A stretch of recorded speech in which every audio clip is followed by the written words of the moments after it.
Mahn, the president of the Karen's political wing, the National Union, is the man leading the campaign for autonomy. He's a realist, prepared to bury his differences and join forces with the other separatist movements if that's the only way to achieve his aim. He sees big changes ahead. At present, there's a revolution in Burma. That makes Burma change into the new social system. What I see is because the peoples are fighting against the government because they didn't like the social system adopted by the government. What sort of arrangement can you see to replace the present government in Burma? There will be national democratic government in future. Which means, what does national democratic mean? That means that government will be represented by the four classes of people, which are workers, peasants, traders, businessmen, and then the capitalists.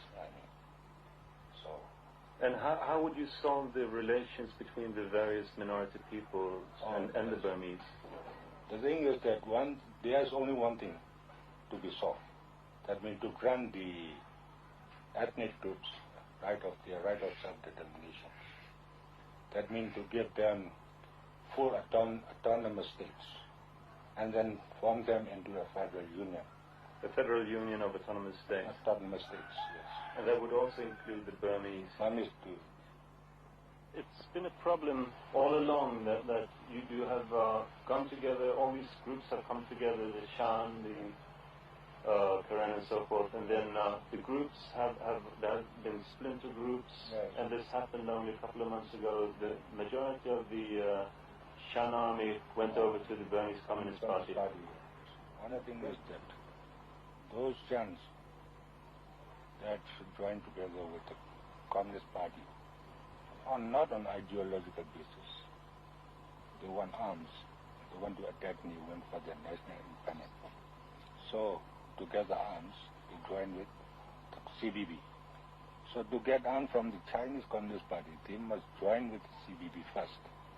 And only after that, the Chinese accept them.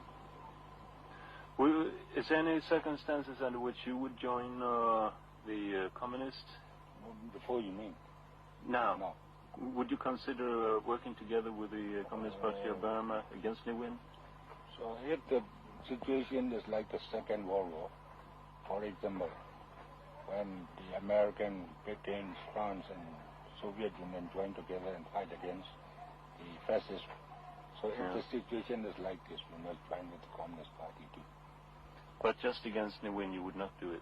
No. Mr. President, let me ask you, do you think that the Karen can win? Yes, sure, definitely. Alone? No, that's a bit difficult. By joining with other forces too. And the revolution is not like those in the 17th or 18th century's revolutions.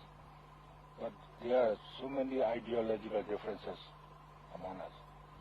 So thus we have to negotiate or make it to some extent to get equal terms. So we have to wait for it and then. And besides that, the time is changing too. So circumstances will force us to be united. And this will not be long, I think. Because we got understanding among each others. No? But you just can't work together? No, we can work together.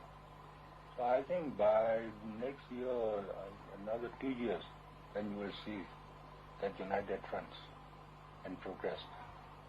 We have already formed it. So we have to make it more developed in future too.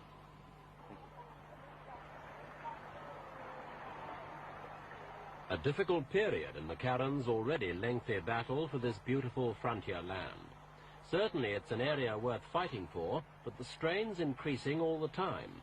In future, the Thai government may not be so willing to allow the Karens their sanctuaries across the border, for Thailand's anxious to secure good relations with Ne Win. At the same time, the Burmese military campaign's being stepped up.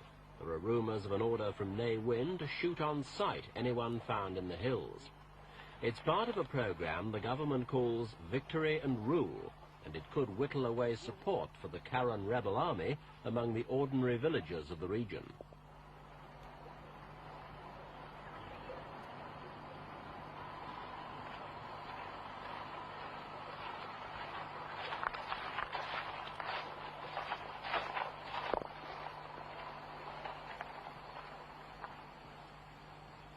Faced with this increasing pressure, the Karens are even more determined to dig in and defend